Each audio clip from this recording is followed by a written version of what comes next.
खुशामदीद, आदाब, good morning, अस्सलाम वालेकुम। आप सबको हमारी तरफ से हो। दिसंबर की 23 तारीख, हफ्ते का पहला दिन, और मैं हूं आपका मेजबान इशफाक गौहर। हर दिन सुबह सलाम जेके में आपके सामने आकर खबर, तजिया, तबसरा करने की कोशिश करते हैं। नजर हमारी जम्मू कश्मीर के हालात वाक़ात पर सबसे ज्यादा रहती है, क्योंकि सलाम जम्मू कश्मीर के नाम से ही प्रोग्राम है। लेकिन हालात सिर्फ जम्मू कश्मीर के नहीं आपको बताते हैं, बल्कि मुल्क की सलामती सूरत हाल पर भी हमारी नजर रहती है। सूरत हाल जो सियासी एतबार से बनती है उस पर भी हमारी नजर रहती है। बिलौकामी सतह पर जो कुछ चल रहा है उस पर भी हम आपको वक्फे वक्फे से अपडेट करते रहते हैं।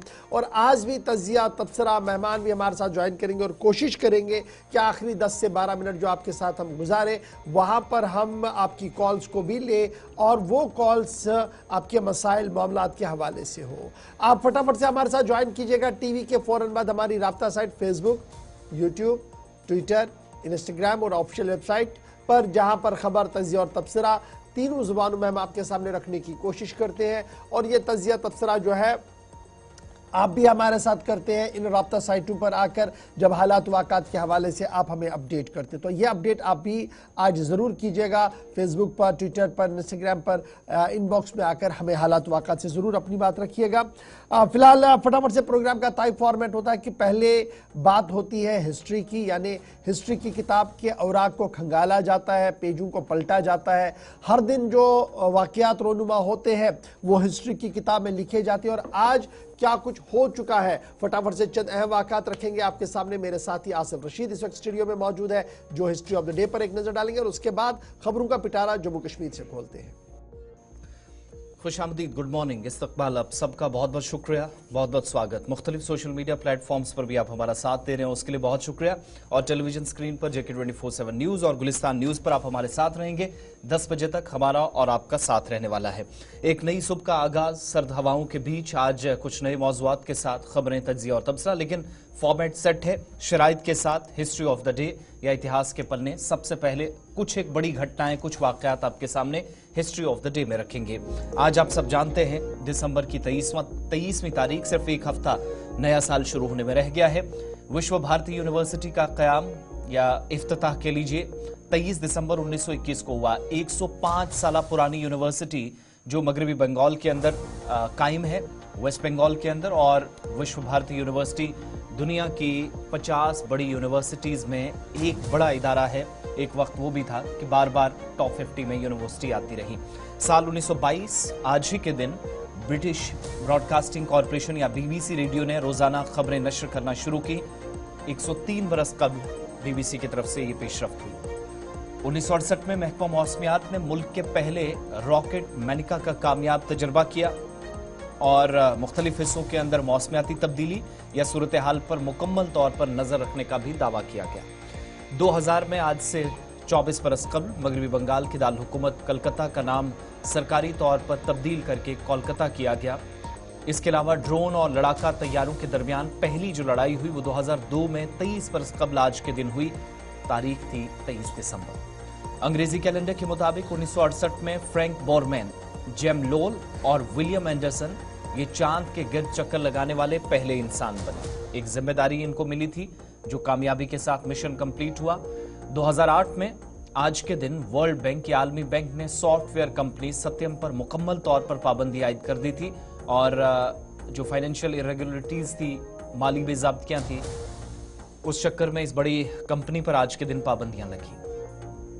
2003 में 23 दिसंबर को इसराइल ने गजा की पट्टी पर हमला किया।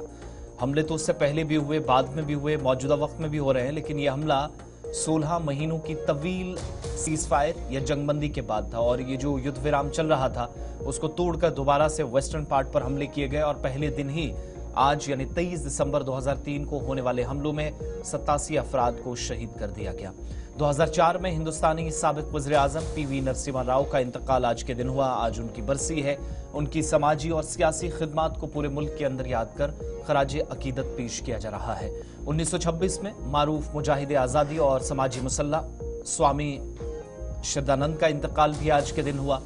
2000 में 23 दिसंबर को आज के दिन भारत और पाकिस्तान सिनेमा में काम करने वाली मारूफ गुलकारा नूर जहां का इंतकाल हुआ।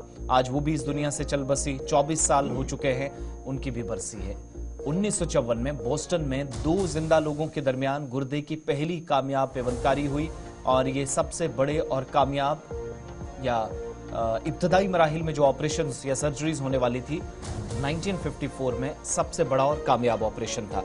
तो ये हिस्ट्री ऑफ द डे में चंद बड़ी बातें, अहम तरीन वाकयात 23 दिसंबर के ताल्लुक से यहां से आगे बढ़ेंगे। 23 दिसंबर क्यों अहम है, आज अगले 12 घंटे या 24 घंटों में क्या सरगर्मियां मुल्क के मुख्तलिफ हिस्सों में, दुनिया के मुख्तलिफ ममालिक के अंदर या जम्मू कश्मीर और लद्दाख यूनियन टेरिटरी के अंदर रहने वाली हैं, इसको लेकर जरा एक एक करके तफसीलात आपके सामने रखेंगे। लेकिन सबसे पहले बात जम्मू कश्मीर की होगी। सर्द हवाओं का सिलसिला शुमाली इलाका जात में जारी और शुमाली भारत सबसे मुतासरा इलाकों में भी से एक है। शिद्दत की सर्दी हिमालयाई बेल्ट के अंदर जम्मू कश्मीर को और लद्दाख को सबसे ज्यादा मुतासर कर रही है। तो शुरुआत इसी खबर के साथ। जी इरफाक, चलिए जनाब खबर का आगाज करते हैं और बात जरा करते हैं मौसम के मिजाज की, क्योंकि मौसम का मिजाज बदला हुआ है।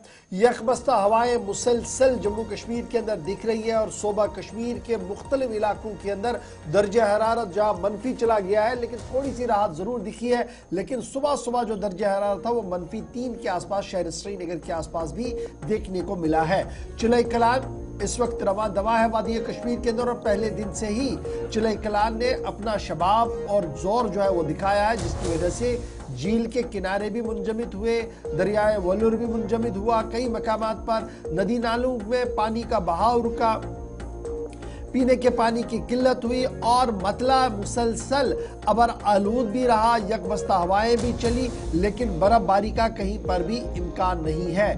और इस फ्रीजिंग टेम्परेचर के बीच इतलात और खबर यह है कि दिसंबर 27 और 28 तारीख बाद सपहर तक बर्फबारी का हल्के से दरमियाना दर्जे का उम्मीद लगाई जा रही है।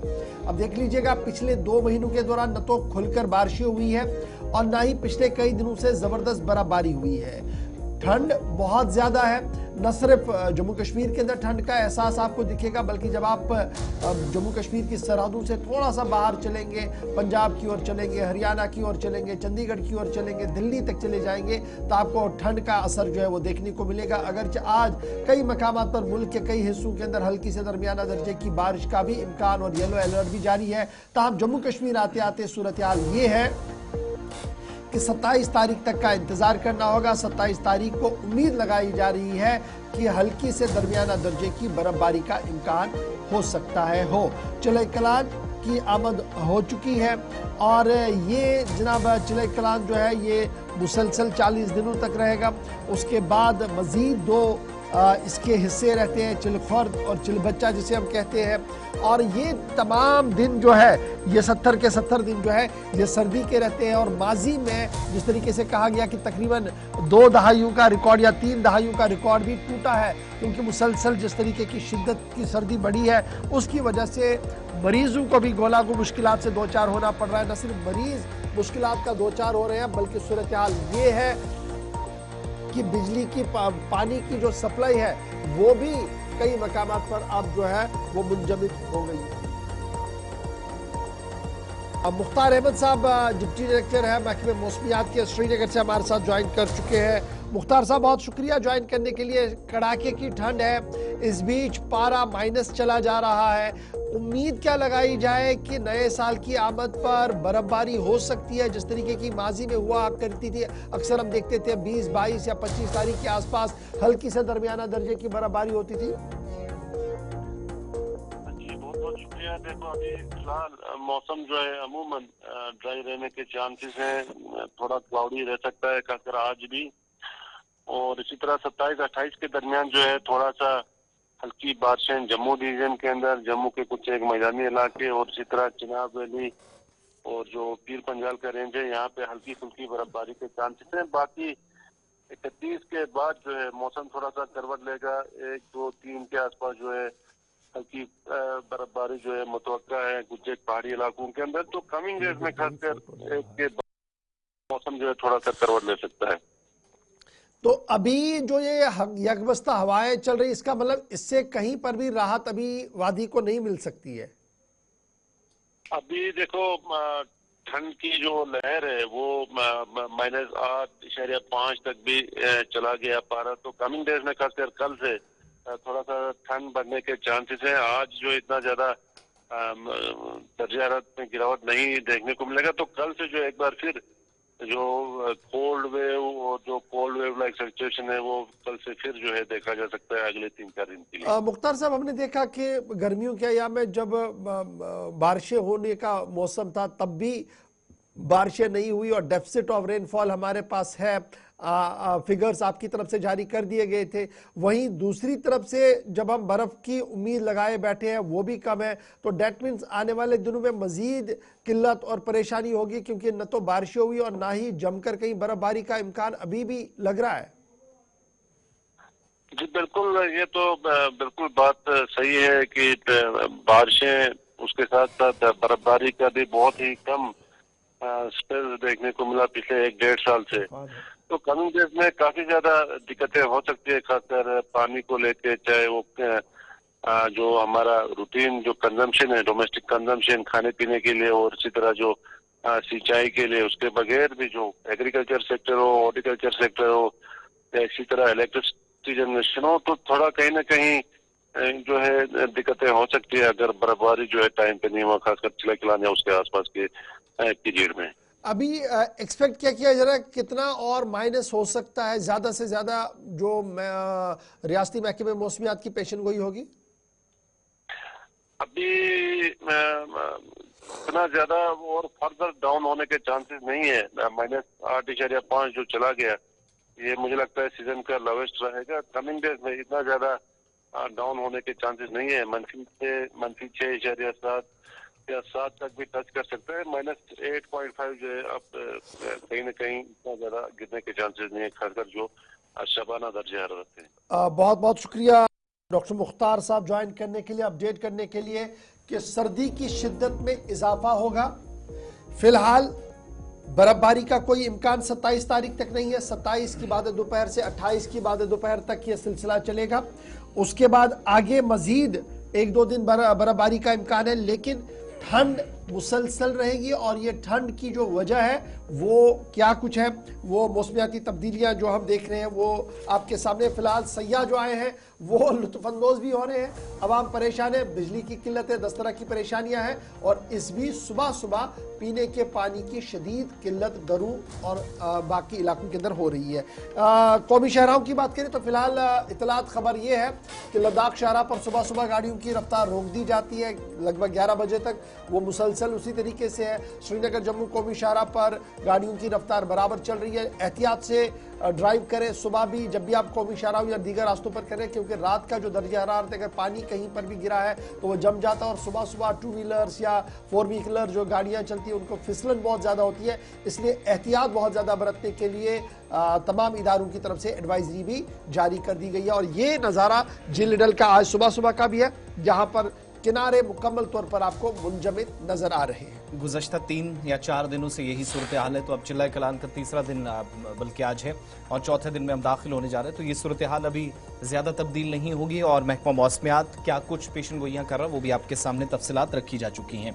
आगे बढ़ते हैं, बात अब ज़रा हुकूमती इदारों, हुकूमत की या रोज़गार के ताल्लुक से करते हैं। आज का दिन बड़ा इंपॉर्टेंट भी है और वज़ीर आज़म की जानिब से आज एक और जो रोज़गार मेले के नाम से प्रोग्राम दारुल हुकूमत दिल्ली से मुनक्किद होता है, उसकी एक और सीरीज़ आज मुनक्किद हो गया। और आज दोपहर जब ये प्रोग्राम होगा तो मरकजी वज़रा को भी, न सिर्फ वज़ीर आज़म बल्कि 3 वज़रा को भी जिम्मेदारियां दी जाएगी। जब नौजवानों को रोज़गार फराहम करने का जो वादा सरकार ने किया था उसके मुताबिक जो अपॉइंटमेंट लेटर्स देने का एक सिलसिला है वो आज बाज़ाब्ता तौर पर जम्मू कश्मीर और मरकज़ के ज़ेर इंतज़ाम लद्दाख के अंदर भी आपको देखने को मिलेगा। आज होने वाले प्रोग्राम में जहां पर आप सबको बताते चलें 71,000 के करीब जो अपॉइंटमेंट लेटर्स हैं वो नौजवानों को तकसीम किए जाएंगे, फराहम करने हैं। वज़ीर आज़म के हाथों भी ये प्रोग्राम जो आगे बढ़ेगा आप देखेंगे, नौजवानों को ये लेटर्स दिए जाएंगे। और जम्मू श्रीनगर के अंदर भी मरकजी तकारीब का एहतमाम होगा और यूटी लेह के अंदर भी, लद्दाख के लेह ज़िले के अंदर भी एक तकरीब मुनक्किद होनी है जहाँ पर 45 मुख्तलिफ मकामात जहां पर आज दिन में प्रोग्राम मुनक्किद होंगे। और सबसे बड़ा प्रोग्राम दिल्ली में, जहां वज़ीर आज़म बराह रास्त वीडियो कॉन्फ्रेंसिंग के जरिए तमाम नौजवानों से खिताब भी करेंगे। और 71,000 ये जो आज नौकरियों के तकर्रीनामे हैं या अपॉइंटमेंट लेटर्स हैं, नियुक्ति पत्र हैं, वो आज 45 मकामात पर पूरे मुल्क के अंदर फराहम किए जाएंगे, तकसीम किए जाएंगे और इनमें जम्मू कश्मीर और लद्दाख भी शामिल है। इस बीच इतलात के मुताबिक जो आज ये लेटर ऑफ अपॉइंटमेंट्स दिए जाने हैं। इसमें महकमा आला तालीम के अंदर भी नौजवानों को मौका मिलेगा, अब रोजगार या जिन लोगों ने अप्लाई किया था उनको काम करने का। हायर एजुकेशन डिपार्टमेंट के अलावा महकमा सेहत के अंदर भी, और इसके अलावा फाइनेंशियल सर्विसेज या फिर फायर एंड इमरजेंसी सर्विसेज, मुख्तलिफ डिपार्टमेंट्स के अंदर आज से सरकारी नौकरियां 71,000 प्लस नौजवानों को जो मिली है उनको लेटर्स डिस्ट्रीब्यूट किए जाएंगे। वर्चुअली जब वज़ीर आज़म दिल्ली से होंगे तो इतलात ये हैं कि ट्राइबल अफेयर्स मिनिस्टर जोल ओरम जो कि लद्दाख के अंदर मौजूद रहेंगे, वहां पर उन्होंने प्रोग्राम में शिरकत करनी है। इसी तरीके से महकमा समाजी बहबूद या इस वजारत को देखने वाले डॉक्टर वीरेंद्र कुमार जो श्रीनगर में जब फंक्शन होगा तो वहां पर मौजूद रहेंगे। Minister of state for consumer affairs, food and public distribution and social justice व एम्पावरमेंट BL वर्मा साहब जो जम्मू के अंदर मौजूद रहेंगे। और इतलात है कि पलूड़ा जम्मू के अंदर जहां श्रीनगर के अलावा दूसरी बड़ी तकरीब होनी है, बॉर्डर सिक्योरिटी फोर्सेस का जो कैंप है, उस कैंप में मुनक्किद होने वाली तकरीब में BL वर्मा साहब मौजूद रहेंगे। और लेफ्टिनेंट गवर्नर लद्दाख भी तकरीब का हिस्सा बनेंगे, जो लद्दाख लेह के अंदर होने वाली तकरीब में मौजूद रहेंगे ITBP कॉम्प्लेक्स में। तो आज पूरे मुल्क के अंदर एक और सीरीज, एक और ये सिलसिला जो अब अपॉइंटमेंट लेटर्स का लेटर अपॉइंटमेंट की तकसीम कारी का सिलसिला देख रहे हैं। 71,000 प्लस नौजवानों को मुलाजमतें फराहम करने के बाद तकर्री नामे आज तकसीम होंगे।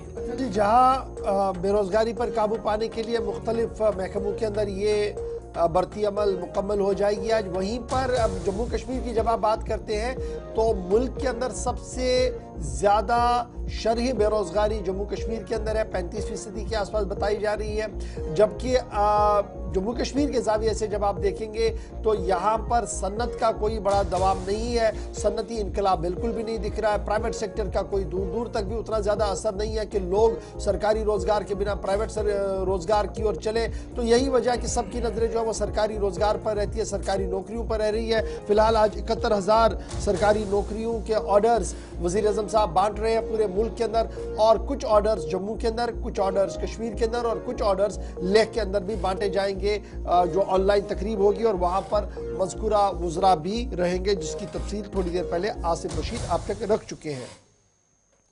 अब बढ़ते हैं जी आगे। बात जब रोजगार की हो रही है तो रोजगार को लेकर एक और बड़ा मामला है, और ये मामला है रिजर्वेशन का। और इस रिजर्वेशन ने एक नया रुख तब ले लिया जब मेंबर पार्लियामेंट श्रीनगर आगा सईद रूहुल्लाह मेहदी ने ऐलान किया कि वो आज रिजर्वेशन पॉलिसी के खिलाफ सरापा एहतजाज होंगे। और ये एहतजाज वजीर आला उमर अब्दुल्ला की रिहाइश के बाहर डरने की सूरत में होगा। आपको याद होगा कि सोशल मीडिया साइट पर एक मुबाहिसे के दौरान उन्होंने इस बात का ऐलान किया था कि अगर रियासती हुकूमत रिजर्वेशन के मामले पर कोई कदम नहीं उठाती है और इसे मंतकी अंजाम तक नहीं पहुंचाती है तो वो पार्लियामेंट का सेशन खत्म होने के बाद एहतजाज करेंगे और उन तमाम नौजवानों के साथ बैठेंगे धरने पर जो इस वक्त इस रिजर्वेशन पॉलिसी के खिलाफ अपनी आवाज बुलंद किए हुए हैं। और रात देर गए उन्होंने कहा कि वो इस मामले पर काफी संजीदा है और आज बाद दोपहर इस एहतजाज को किया जाएगा जो वजीर आला उमर अब्दुल्ला के रिहाइशगाह के बाहर होगा। एक्स पर आगा सईद रूहुल्लाह मेहदी जो मेंबर पार्लियामेंट है उन्होंने तहरीर कर दिया। तहरीर सामने क्या आई कि रियासत की सियासत में एक नई गर्माहट देखने को मिली है। हिज़्ब इख्तिलाफ के कई लीडरों ने आगा सईद रूहुल्लाह मेहदी का कुछ अल्फाज में खैर मकदम किया और कहीं पर तनकीद का भी निशाना बनाया, लेकिन उमर अब्दुल्ला मैदान में आए जिन्होंने ये कहा कि सरकार इस मसले पर संजीदा है, तमाम एस्पेक्ट्स को देखा जा रहा है, ऑलरेडी नेशनल कॉन्फ्रेंस के एजेंडे में शामिल है, काबीना सब कमेटी बना दी गई है और अवामी उमंगों के मुताबिक फैसले लिए जाएंगे। ये उमर की तरफ से राब्ता साइट एक्स पर तहरीर कर दिया गया, ताम साफ कर दिया गया कि अगर अवामी जमहूरी हुकूमत के अंदर कोई एहतजाज करना चाहता है तो वो उस एहतजाज को भी नहीं रोकेंगे, जिससे ये साफ हुआ है कि आगा सईद रूहुल्लाह मेहदी अकेले आज नहीं होंगे, मुख्तलिफ तलबा तंजीमों के लीडर्स, और खबर यह भी है कि मुख्तलिफ मेंबरान असेंबली जिनका ताल्लुक मुख्तलिफ सियासी जमातों से है वो भी शायद आज आगा सईद रूहुल्लाह मेहदी को इस टोकन स्ट्राइक में हिस्सा लेंगे। ये एक खबर है, लेकिन दूसरी तरफ से माना जा रहा है कि रिजर्वेशन का मामला आलन फानन में हल नहीं होना है। ये एक बड़ा सियासी फैसला होगा जो उमर अब्दुल्ला ने काफी सोच समझ के साथ हल करना होगा। और जब तक काबीनी कमेटी अपनी रिपोर्ट नहीं देती है और उस रिपोर्ट के ऐन मुताबिक अवाम को तशफी नहीं होती है, तब तक शायद यह मामला हल भी नहीं हो सकता। लेकिन जिस तरीके से आगा सईद रुल्ला मेहदी ने अपनी बात रखते हुए, अपने वादे को बरकरार रखते हुए अवाम की आवाज को उठाया है और उन लोगों की आवाज को लेकर सामने आया है जो ये लगातार मान रहे हैं कि उनके हकूक पर शबखून हो रहा है, यानी जो ओपन मेरिट है उस पर डाकाजनी हो रही है, सियासी बुनियादों पर, दीगर बुनियादों पर, जो नहीं होना चाहिए। उस पर आवाज आगा रुल्ला मेहदी पहले भी उठाए थे, लेकिन सोशल मीडिया पर जो उन्होंने बात अपनी रखी थी उसको आज पूरा करते हुए आगा सईद रुल्ला मेहदी पहली बार यह होगा कि हुकूमती मेंबर हुकूमत के खिलाफ धरने में बैठेंगे। अच्छा, सबसे बड़ी बात यह है कि 2 बजे के आसपास जब एहतजाज होगा, इसकी भनक पहले से थी और उमर अब्दुल्ला साहब जानते हैं कि उनके करीबी साथी इस बारे में क्या सोचते हैं और पार्टी के, ये भी एक बड़ा मसला है उमर अब्दुल्ला के। और दूसरी बात ये भी है कि आप नेशनल कॉन्फ्रेंस के MLAs को देखेंगे, 2 मुख्तलिफ आरा नजर आती हैं। एक वो लोग जो खुलकर कहते हैं कि ओपन मेरिट के साथ नाइंसाफी ना हो, नजरसानी होनी चाहिए जो मंशूर में वादा किया गया है, जबकि आप दूसरी तरफ देखेंगे एक बड़ा ग्रुप MLAs का ये है, वो ये सोचता है, जिनको असेंबली के अंदर बोलते हुए हमने देखा कि अगर रिजर्वेशन के मामले पर जरा सी भी इधर उधर कुछ बात की गई तो वो बिल्कुल इस मामले को माफ नहीं करेंगे। यानी जो खदशात हैं कि पहाड़ीज, STs, EWS या ALCs वगैरह या OBCs वगैरह के रिजर्वेशन को शायद 1 या 2 या 3% कम करने पर क्या गौर हो सकता है, तो अगर ऐसा होता है तब भी उस एतबार से हुकूमत के लिए मुश्किल है। इसलिए ये मामला चूंकि न सिर्फ सियासी मामला है बल्कि अदालत तक भी जब बात पहुंची है तो 3 दिन का वक्त है। 26 तारीख शाम तक हुकूमत का जवाब, सरकार ने अब तक क्या किया है, सब कमेटी ने क्या इकदाम किए हैं, Jammu Kashmir Ladakh common high court में बात जाएगी। 27 तारीख को एक और फैसला मुतवक्के है जिसमें हो सकता है कि पिछले फैसले में जो बेंच ने कहा था कि अगर आप कुछ करते हैं, आपने कुछ किया है तो हमें बताइएगा, रिपोर्ट पेश करें, बसूरत दीगर हम इस मसले पर सोचेंगे, जो कई तरह के तहफ्फुज़ात समाज के अंदर पैदा कर रहा है। इधर आप देखेंगे दिल्ली के अंदर प्रोटेस्ट हो चुका है, जम्मू कश्मीर के अंदर डॉक्टर्स सड़कों पर निकले, उन्होंने कहा कि रिजर्वेशन वहां भी कम कर दी गई तो वो जो 33-34% टोटल हिस्सा बचता है वो मुश्किल है। यानी ओवरऑल आप सियासी एतबार से देखेंगे तो बड़ा मुश्किल है। नेशनल कॉन्फ्रेंस ने वादा जरूर किया है लेकिन हर एतबार से नजर आ रहा है कि फैसला इतना आसान नहीं है जितना लोग सोच रहे हैं, और यही वजह है कि नेशनल कॉन्फ्रेंस के अंदर ही 2 तरह की आरा इस पर पैदा हो रही है। बहरहाल दिन में जो अपडेट्स इस ताल्लुक से आएंगी दोनों तरफ से बात रखी जाएगी। और आज श्रीनगर म्युनिसिपल कॉर्पोरेशन के फॉर्मर मेयर जिनने सपोर्ट का भी आज रात को ही ऐलान कर दिया एक्स पर एक ट्वीट करके, जुनैद अजीम मट्टू की तरफ से भी, कि वो भी इस एहतजाज में शामिल होंगे। ये भी खबर आ रही है कि हिज़्ब इख्तिलाफ के लीडर्स, जिनमें कुछ पीपल्स डेमोक्रेटिक पार्टी के भी है, अवामी इत्तेहाद पार्टी के भी, वो भी शायद आज आगा सईद रुल्ला मेहदी के हमरा भी हों क्योंकि उन्होंने सपोर्ट पहले से उन्हें इशारा किया। ये बड़ा इंपॉर्टेंट है।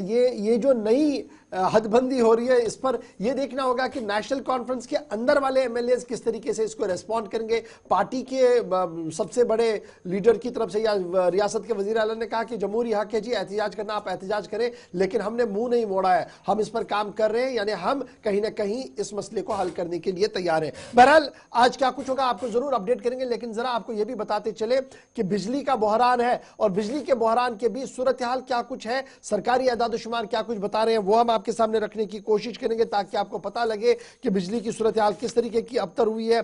फिर आगे बढ़ेंगे तो एक राहत भरी खबर है जो रियासती वजीर बराए समाजी बहबूद की तरफ से दी गई है। अब इसकी इंप्लीमेंटेशन कब होगी उस पर सबकी नजर होगी। ये 2 खबरें क्या कुछ बताएंगे आपको छोटे से ब्रेक के बाद। आप बने रहिएगा हमारे साथ क्योंकि दोनों बड़ी अहम खबरें हैं। तफसीलात के साथ छोटे से ब्रेक के बाद।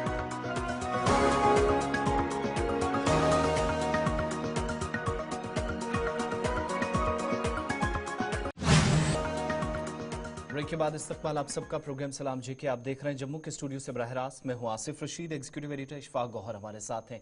इस सेकंड सेशन में हम जैसे जैसे आगे बढ़ेंगे खास मेहमान भी हमारे साथ होंगे, आपकी बात भी सुननी है, कॉलिंग की तरफ भी चलना है, लेकिन कुछ बड़ी बातें माजूर अफराद के ताल्लुक से, बिजली के हवाले से और दीगर मौज़ूआत भी हैं। बात बिजली के मनसूबों की या बिजली की पैदावार के ताल्लुक से मुसलसल हम करते रहे हैं, लेकिन इस सरमा में भी माजी की तरह एक और मुश्किल रही है और वो बिजली का बहरान है जो मजीद गहराता चला जा रहा है। और जब आप आदाद-ओ-शुमार की तरफ जाएंगे कि इसके बुनियादी असबाब क्या हैं, खित्ते के अंदर जो बिजली की पैदावार में कमी आ रही है उसके पीछे की वजह चला कि आज के वक्त में भी जम्मू कश्मीर के मुख्तलिफ हिस्सों में 65% के कम। जो टोटल बिजली हमारे पास पैदा हुआ करती थी, जो पावर जनरेशन थी, वो कैपेसिटी ज्यादा होने के बावजूद भी 65% के आसपास सरमा में बिजली की पैदावार कम हुई है। एक बात ये, दूसरे जब आप इसके पीछे की वजह को मालूम करते हैं तो पता ये भी चलता है कि जो खुश्क मौसम है इसने भी खित्ते के अंदर पूरे निज़ाम को मुतासिर किया है। और दूसरा, सतह आब में मुसलसल इजाफा, मुख्तलिफ हिस्सों के अंदर दरियाओं में पानी की सतह में कमी,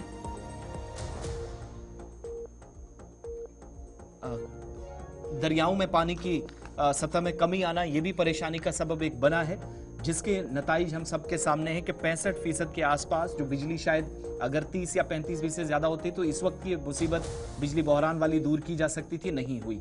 टोटल इस वक्त खित्ते के अंदर जो कैपेसिटी है, इस वक्त जो सलाहियत है कि बिजली 3500 मेगावाट के आसपास जो पैदा की जा सकती है, लेकिन इसके जब आप बरक सूरत हाल देखते हैं तो 1140 मेगावाट टोटल है जम्मू कश्मीर के अंदर, जहां पर अपने मुख्तलिफ प्रोजेक्ट्स, वो चिनाब के अंदर हों, कश्मीर प्रोविंस के अंदर हों, जो टोटल बिजली इस वक्त खित्ते को दी जा रही है। और इससे पता चलता है कि हाइड्रोलिक इलेक्ट्रिक पावर, या जहां पर जिन मंसूबों से जम्मू कश्मीर इस वक्त बिजली हासिल करने, फिर बिजली मुख्तलिफ हिस्सों के अंदर तकसीम कारी का अमल जिस पर तवज्जो ज़रूर सरकार देना चाह रही है या मरकज़ देना चाह रहा है, वो तमाम तरह की कोशिशों के बावजूद भी कामयाब होता नहीं दिखाई दे रहा है। टोटल ये जो 3500 मेगावाट की सलाहियत इस वक्त हमारे पास है अपने प्लांट से जो बिजली मिलती है, इसमें बगलियार जो 900 मेगावाट के आसपास बिजली इस वक्त देता है, जो बड़ा मंसूबा है लेकिन कैपेसिटी से काफ़ी कम। लोअर जेहलम वाला जो मंसूबा है 110 मेगावाट बिजली ही यहाँ से मिल पा रही है। और इसी तरह का एक और प्लांट जिसको अपर सिंध का नाम दिया जाता है, बड़ा मंसूबा है, पुराना मंसूबा है, लेकिन जब आज के वक्त में कैपेसिटी देखेंगे तो उससे बहुत कम, मजमूई तौर पर 110 मेगावाट बिजली अपर सिंध मंसूबे से भी मिलती है।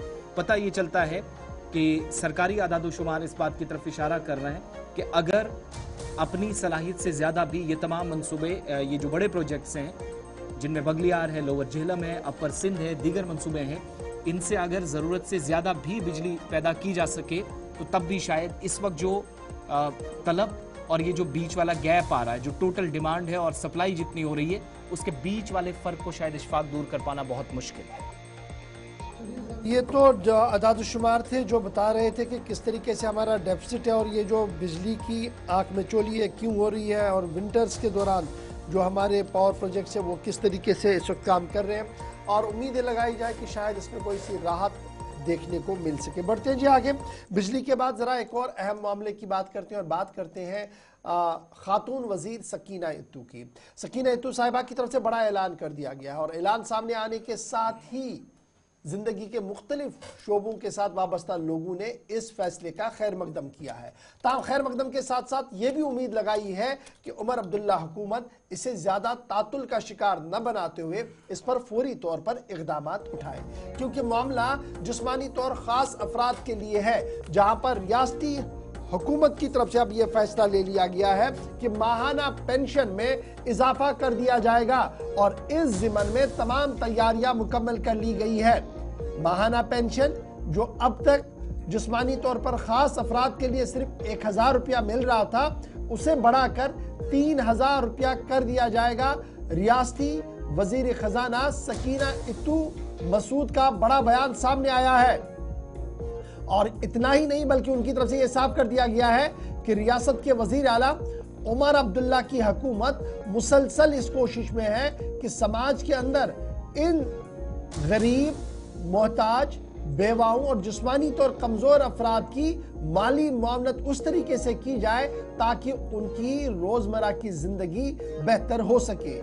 यहीं पर सकीना इत्तू नहीं रुकी बल्कि उन्होंने ये भी कहा कि सूरत हाल ये भी है कि मकामी तौर पर जो गैर सरकारी एजेंसियां हैं, NGOs हैं, इदारे हैं, उन्हें भी समाज के इन तबकात के लेकर खिदमत के लेकर आगे आना होगा और खुसूसी रियायत पर आलात और सामान को फराहम करना होगा ताकि जिस्मानी तौर खास इन अफराद के लिए राहत का सामान मिल सके। ताहम बड़ी बात यह कि 1000 से अब 3000 रुपया माहाना पेंशन किया जाएगा और इस ज़िमन में तमाम दफ्तरी का तैयारियां मुकम्मल कर ली गई है।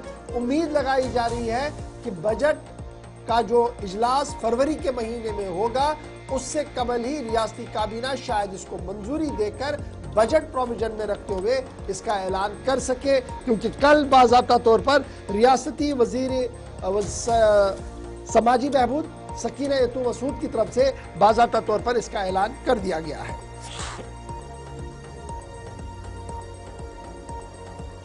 मैं समझती हूँ कि ये एक जेन्युइन डिमांड है, कोई गलत मांग नहीं है, क्योंकि 1000 में आजकल कुछ नहीं आता है, कुछ नहीं हो पाता है, लेकिन इसको जो है बढ़ाने की कमिटमेंट हमारे सरकार की है, हमारे चीफ मिनिस्टर साहब की हैं। ऑलरेडी फाइल प्रोसेस हुआ है और इंशाल्लाह मुझे यकीन है कि थोड़ा सा टाइम लगेगा, लेकिन इसको बढ़ाने में जो है 1000 से 3000 करने में हम ऑलरेडी सरकार लगी हुई है।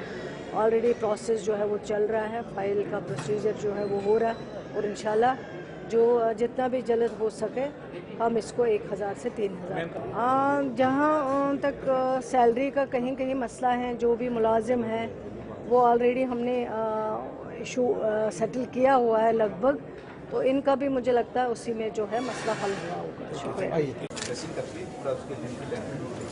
हल होंगे, रुकी पड़ी तनख्वाहें भी मिलेंगी, लेकिन क्या खजाने के अंदर इतना पैसा है, ये एक बड़ा सवाल है, क्योंकि रियासती खजाने की हालात क्या है ये सबके सामने है। मुलाजमीन का जीपी फंड वक्त पर नहीं मिल रहा है, सैलरियां डिले हो रही हैं और तरक्याती मंसूबों की सूरत हाल क्या कुछ है ये किसी से छुपी नहीं है। लेकिन इसके बावजूद भी रियासती हुकूमत इस कदम को उठा रही है और आगे बढ़ा रही है कि 1000 से 3000 रुपया माहाना पेंशन उन लोगों की जाए जो जिस्मानी तौर पर खास या कमजोर है। अब चलते हैं जी आगे, जरा बात एक और अहम आपके साथ शेयर करते हैं, क्योंकि आज उस पर भी सबकी नजर रहेगी और उस पर भी रिएक्शन जो है वो सामने आएंगे, क्योंकि इनकम टैक्स डिपार्टमेंट ने मेंबर असेंबली वहीदुर रहमान पर्रा को हाजिर होने का नोटिस जारी किया था।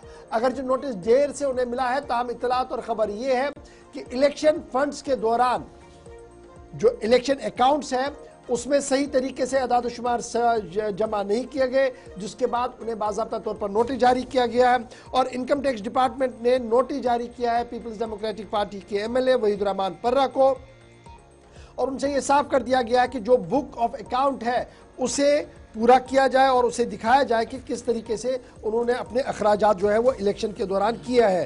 पर्रा को नोटिस जो जारी किया गया है वो सेक्शन 131A के तहत इनकम टैक्स डिपार्टमेंट के तहत किया गया है और पर्रा ने अपने इलेक्शन एफिडेविट में ये लिखा है कि तकरीबन 14 लाख रुपया उन्होंने इलेक्शन के अंदर सर्व किया है इलेक्शन कैंपेनिंग के दौरान, जिस दौरान कुछ लोगों ने उन्हें पैसा दिया, डोनेशंस दिए, कुछ का लोन आया है और वो सारी रकूमात उन्होंने अपनी इलेक्शन में एफिडेविट में दाखिल की है। ताहम इनकम टैक्स डिपार्टमेंट ने कुछ सवालात उठाए थे। दिसंबर 20 तारीख को गालिबन उनको जाना था, नोटिस उसके बाद मिला है, लेकिन आज इत्तला है कि वहीदुर रहमान पर्रा अगरचे खुद नहीं जाएंगे लेकिन उनके वकील आज इनकम टैक्स डिपार्टमेंट ने उनके केस को प्लीड करेंगे। याद रखिएगा, इससे कबल वहीदुर रहमान पर्रा जो थे वो जेल में थे, तकरीबन 2-2.5 साल उन्होंने जेल में भी गुजारे हैं। नेशनल इन्वेस्टिगेशन एजेंसी ने 25 नवंबर सन 2020 को उन्हें गिरफ्तार किया था और फिर डीडीसी काउंसिल के भी वो रुकन रहे और फाइनली उन्होंने पार्लियामेंट का इलेक्शन लड़ा, नहीं जीता, लेकिन असेंबली इलेक्शन आते आते उन्होंने जीत दर्ज की और अब एक बार फिर उनके खिलाफ जो है वो इनकम टैक्स का नोटिस चला गया है और मामला जम्मू कश्मीर असेंबली इलेक्शन के दौरान अखराजात का बताया जा रहा है। चलिए, वहीदुर रहमान पर्रा को एक और नोटिस गया है जिसमें जवाब क्या आएगा ये देखने वाली बात होगी, क्योंकि ऑलरेडी कुछ डिटेल्स उनने सामने रखी थी, तो जिसके बाद ये नोटिस उनको गया है। अब जरा आगे बढ़ते हैं, उस मंसूबे की बात करते हैं जो 2 खित्तों को जोड़ने का मंसूबा है। हर गुजरते दिन के साथ इस मंसूबे में अहम पेशरफ्त हो रही है और कुछ पॉजिटिव रिस्पॉन्स भी आ रहा है, खबरें अच्छी आ रही हैं और कश्मीर के साथ मुल्क के बाकी हिस्सों को ट्रेन के जरिए जोड़ने का वो जो मंसूबा था वो बिल्कुल मुकम्मल है। कुछ दिन का इंतजार है, 3 से 4 तारीख को एक और इंस्पेक्शन होगी, 6 तारीख से पहले और इंस्पेक्शन के बाद आप देखेंगे कि ट्रेन श्रीनगर, बारामूला, बडगाम या दीगर मुख्तलिफ हिस्सों में जम्मू से बराह रास्त जाएगी। लेकिन इन सब के बीच में एक और फैसला हुआ कि अगले महीने से 2 नई ट्रेनें शुरू की जाएंगी और वंदे भारत जो नीम सुपरफास्ट ट्रेन है और स्लीपर ट्रेन है ये भी सीधा श्रीनगर जाएंगी, बल्कि बाकी हिस्सों से भी जम्मू से कश्मीर जाएगी। स्लीपर ट्रेन 359 मीटर जो ऊंचा चिनाब पुल है उससे भी गुजरेगी और सबसे इंपॉर्टेंट चीज ये है कि इस मंसूबे को जहां पर तवक्को ये की जा रही है कि 25 और 26 जनवरी के आसपास दिल्ली से जो ट्रेन रवाना होनी है, जिसका लास्ट स्टेशन बारामूला होगा, उन मुख्तलिफ एरियाज़ के अंदर जहां से इस ट्रेन को गुजरना है वहां पर हॉल्ट स्टेशन कायम किया जाए। ये मुतालबात मुसलसल किए गए। अब वहीदुर रहमान पर्रा के बाद श्रीनगर के कुछ हिस्सों को भी जोड़ने की मजीद और स्टेशन कायम करके बात हो रही थी, और इसी तरीके से बनिहाल, रियासी, कटरा, उधमपुर, ये वो सारे एरियाज हैं जिसमें एक बड़ा पोर्शन जो छोड़ दिया गया था। लेकिन अब ट्रेन के जरिए जब ये इंस्पेक्शन फाइनल हो जाएगी, लेकिन 2 इंपॉर्टेंट ट्रेनें इंडियन रेलवेज की तरफ से इसकी कंफर्मेशन की गई है कि 2 नई ट्रेन अगले महीने से लॉन्च की जाएंगी। सैयद इरफान फाजिल के पास चलेंगे, श्रीनगर से हमारे साथ हैं। इरफान, इस मंसूबे में हर गुजरते दिन के साथ बड़ी डेवलपमेंट्स हो रही हैं। ताज़ा तरीन पेशरफ्त में जिसमें तफसीलात ये हैं कि आइंदा महीने से 2 इंपॉर्टेंट ट्रेनें चलेंगी। क्या इनका स्केड्यूल ऑफिशियली जारी हो चुका है और क्या तफसीलात हैं ऑफिशियल जो इंडियन रेलवेज की तरफ से तस्दीक की गई है? बहुत बहुत शुक्रिया आसिफ रशीद साहब और गौर साहब। जहां तक इंडियन रेलवेज का ताल्लुक है और प्लान के साथ साथ जिस तरीके से लॉन्च को लेकर मैं बात करूंगा, तो 2 ट्रेन जो है वो अगले महीने से लॉन्च की जा रही है, जिसमें इम्पैक्ट जो है खास तौर पर मैं ये कहूंगा कि वंदे भारत के नाम से है, जो कि कनेक्ट करेगी कश्मीर के बड़े खूबसूरत लैंडस्केप्स, पिक्चर्स को, और बूस्ट करेगी खास तौर पे कनेक्टिविटी कश्मीर को लेकर। इस ट्रेन के बारे में ये इत्तला मिल रही है कि ये सेंट्रली हीटेड ट्रेन है, जिसमें स्लीपर ट्रेन रहेगी और खास तौर पर एक चेयर कार सीटिंग सिस्टम भी रहेगा, जो तकरीबन 359 मीटर्स हाई चिनाब ब्रिज से चलेगा, जो कि मैं कहूंगा कि काबिल तारीफ एक मावलल इंजीनियरिंग वर्क्स है। सेंट्रली हीटेड स्लीपर जो है ये तकरीबन ऑपरेट होगा between New Delhi to Srinagar, जो तकरीबन 13 घंटे के साथ साथ एक जर्नी कंप्लीट करेगा। और मैं खास तौर पर यह कहूंगा जो breast taking mountains, snow covered mountains है, ये ट्रेन वहां से चलेगी। वंदे भारत ट्रेन के साथ साथ जो इक्विपमेंट के हवाले से मैं बात करना चाहूंगा, इसको एक स्पेशल फीचर से बनाया गया है ताकि ये हार्श विंटर में हीटिंग पैड्स के साथ, या कह सकते हैं वार्म जो एयर सिस्टम रहता है खास तौर पे, क्योंकि सर्दी में काफी ठंड रहती है कश्मीर को लेकर, तो ये सारी चीजें मद्देनजर रख के इस ट्रेन को बनाया गया है। एडिशनली मैं बताना चाहूंगा, पहली बारी इंडियन रेलवेज ने लोको पायलट फ्रंट ग्लास का इस्तेमाल किया है, और ये लोको पायलट वो ग्लास होता है जो हीटिंग एलिमेंट्स, जबकि फ्रॉस्ट सब जीरो टेम्परेचर रहता है, उसमें कंट्रोल होता है। तो कह सकते हैं ये एक बड़ी टेक्नोलॉजी है। इसके साथ साथ अगर मैं ट्रैवल डिस्टेंस को लेकर बात करूंगा, जो तकरीबन कटरा बारामूला को लेकर जिसमें बस में 10 घंटे लगते थे, अब इसमें 3.5 ही घंटे लगेंगे, जो इस जर्नी को कंप्लीट करेगा। So it's a great initiative, लोग इसका इंतजार कर रहे हैं, और साथ ही साथ मैं कहूंगा कि एक बड़ी अचीवमेंट है कश्मीर के लैंडस्केप्स के साथ साथ कश्मीर के ट्रेड गुड्स को लेकर भी ये इसका एक बड़ा इम्पैक्ट रहेगा। और ट्रैवल जर्नी में जो टाइम खास तौर पे जिसको एक कंज्यूमिंग फैक्टर कह सकते हैं, उसका एक बड़ा इंपॉर्टेंट फैक्टर रहेगा इस ट्रेन को लेकर। बहुत शुक्रिया इरफान फाजिल तफसीलात फराहम करने के लिए। कुल मिलाकर आप देखेंगे तो एक तरह से अपग्रेडेड वर्जन है, और मनफी दर्जा हरारत होता है, मुश्किलात काफ़ी ज़्यादा, जहां पर आप ट्रांसपोर्ट की तमाम सहूलत सरमा के दौरान, जब आप चिल्ला कलान से थोड़ा और आगे जाएंगे, बर्फ़ पड़ेगी, बड़ी सारी मुश्किलें और आगे देखेंगे, विंटर्स में ये सहूलत मुख्तलिफ इलाकों के अंदर जारी रहे। और दूसरी बात कि जो लोग सफ़र करेंगे उनकी भी आप कह लीजिए गर्मी का पूरा बंदोबस्त इस ट्रेन के अंदर एक तरह से, हालांकि पिछले महीने ही अनाउंस हो गया था कि वंदे भारत ट्रेन श्रीनगर और दिल्ली को कनेक्ट करेगी, जो 25-26 के आसपास जब ट्रेन जाएगी तो उसके बाद आप स्केड्यूल के मुताबिक 2 ट्रेनें चलते देखेंगे, लेकिन जैन के बाद फेब में भी आप इस ट्रेन को चलते देखेंगे, जो 2 मजीद एडिड और अपग्रेडेड वर्जन है वंदे भारत ट्रेन का। वंदे भारत और राजधानी एक्सप्रेस को कर दिया गया है, और उसके साथ साथ एक और ट्रेन, उसके बारे में शायद 1-2 दिन में नॉर्दर्न रेलवे की तरफ से कहा जाएगा, जिन्हें सीधे बारामूला तक लेने की बात हो रही है। तो ये बड़ा इंपॉर्टेंट फैक्टर होगा जी जब ये रेलवेज की तरफ से चलेगा। फिलहाल सबकी नज़रें रहेंगी कमिश्नर रेलवे सेफ्टी पर, जो 2 दिन के दौरे पर जम्मू पहुंचेंगे, जिसके बाद ये आगे बढ़ेगा। अब चलते हैं जी आगे, बात ज़रा एक और अहम खबर की करते हैं। बात करते हैं उन मंसूबों की जिसकी वजह से जम्मू कश्मीर को कुदरती हुस्न में मज़ीद बेहतरी लाने में मदद मिलती है, और वो पैसा मरकज़ी हुकूमत की तरफ से फराहम किया जाता है, रियासती हुकूमतें उसका एहतमाम करती है। और ख़बर यह है कि सनानसर, मानसर और दीगर मकामात पर अब बाज़ाब्ता तौर पर फ़ंड अलॉटमेंट होगी, और ये फ़ंड अलॉटमेंट जो है वो NPCA के तहत की जाएगी। और तकरीबन काफ़ी अरसे से रियासती इंतज़ामिया इस बात पर लगी हुई थी कि मरकज़ी हुकूमत और रियासती इंतज़ामिया के बीच तालमेल बैठे और ये फंडिंग का सिलसिला जो है वो चले। फिलहाल खबर यह है कि सांसर मानसर और रामसर के जो साइट्स है इन्हें इंटरनेशनल इंपॉर्टेंस जम्मू के अंदर दी जा रही है, जम्मू कश्मीर के अंदर दी जा रही है। और centrally sponsored scheme integrated management plan IMP जो है उसके तहत 13 करोड़ रुपया जो सबमिट किया गया था प्रपोजल, उन्हें क्लियरेंस मिली है ministry for environment and forest MOEF से। और अब ये उम्मीद लगाई जा रही है कि अब इन मकामात को भी जाज़िब नज़र खूबसूरत बनाया जाएगा ताकि ज़्यादा से ज़्यादा लोग जो है वो इन सयाहतों की ओर आ सके। याद रखिएगा इससे पहले रियासती हुकूमत की दरख्वास्त पर वुलर को डिक्लेयर किया गया था रामसर साइट्स में 23 मार्च 1990 के आसपास। फिर होकरसर वेटलैंड और सुनानसर को इसमें लाया गया है और अब शालबुग और हाईगाम को भी डिक्लेयर किया गया था 2022 में। और अब खबर ये कि इन जम्मू के असास इलाकों को भी इसमें लाया गया और NPCL के तहत अब रकूमात इन्हें फराहम की जाएंगी। शिल्पा शर्मा हमारे साथ इस वक्त ज्वाइन की। शिल्पा, इन साइट्स को जब हम देखते हैं तो पता चलता है कि आज के वक्त में टूरिस्ट की शायद सबसे पसंदीदा मकामात में से, बेहतरीन डेस्टिनेशंस में से एक तो है, लेकिन टूरिस्ट बहुत कम जाते हैं, फैसिलिटीज़ बहुत कम नज़र आती हैं। वक्त गुजरने के साथ साथ चीज़ें बेहतर करने की कोशिश की हैं। अब अगर NPC से फंड्स इनको मिलते हैं जिसके मुताबिक काम होता है तो क्या इम्कान है, क्या उम्मीद की जा सकती है बेहतरी की इन दो जगहों पर जहां कम से कम टूरिस्ट का नॉन लोकल्स ना हो, लोकल्स का ही फ्लो तो नजर आए?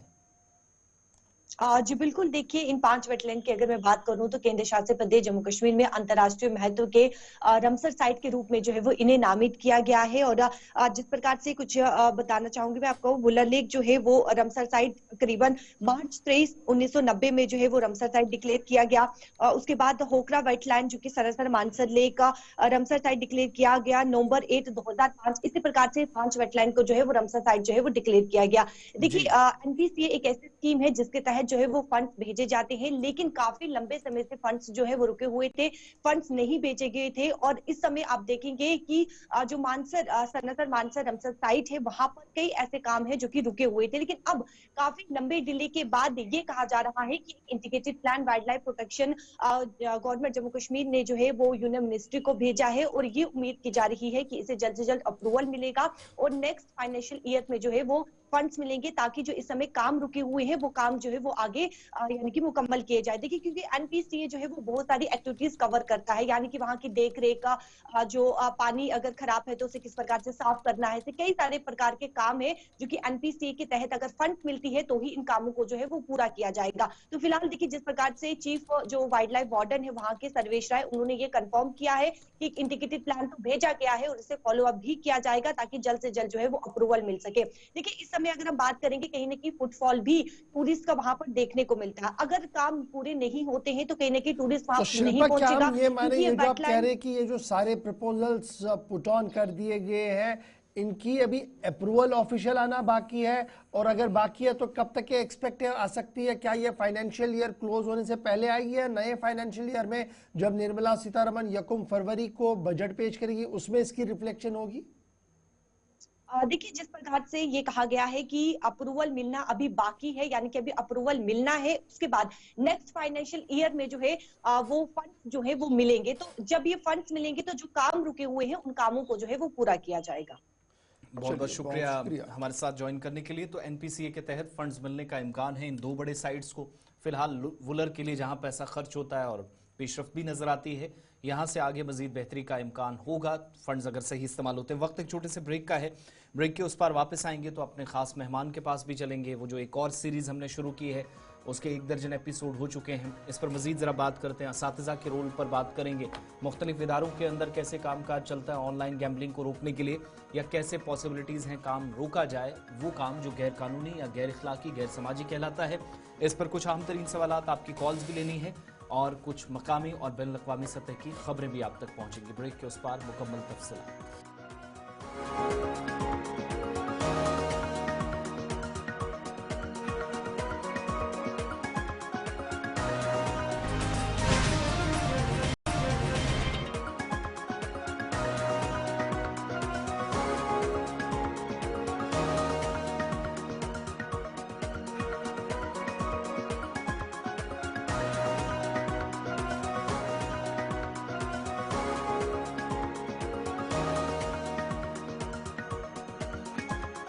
ब्रेक के बाद प्रोग्राम सलाम जेके में आपका इस्तकबाल। आखिरी पड़ाव है, कुछ देर बाद आपकी कॉल्स भी ली जाएंगी, मेहमान के पास भी चलेंगे। चंद खबरें या मालूमात अब तक पहुंचाना जरूरी है। बात अब जरा उन लोगों की जिनके खिलाफ पुलिस ने कार्रवाइयों का सिलसिला शुरू किया है। दरअसल सिम कार्ड्स के गलत इस्तेमाल की शिकायत मुख्तलिफ इलाकों से मौसूल होती थी और सिम कार्ड किसी के नाम पे है, इस्तेमाल कोई कर रहा है, किसी जिले से निकली है, पकड़ी कहीं पर जा रही है, और आधार कार्ड्स के साथ जब अपडेट्स मिलाकर देखी जाती हैं तो पता चलता है कि कहीं किसी और नाम की निकलती है।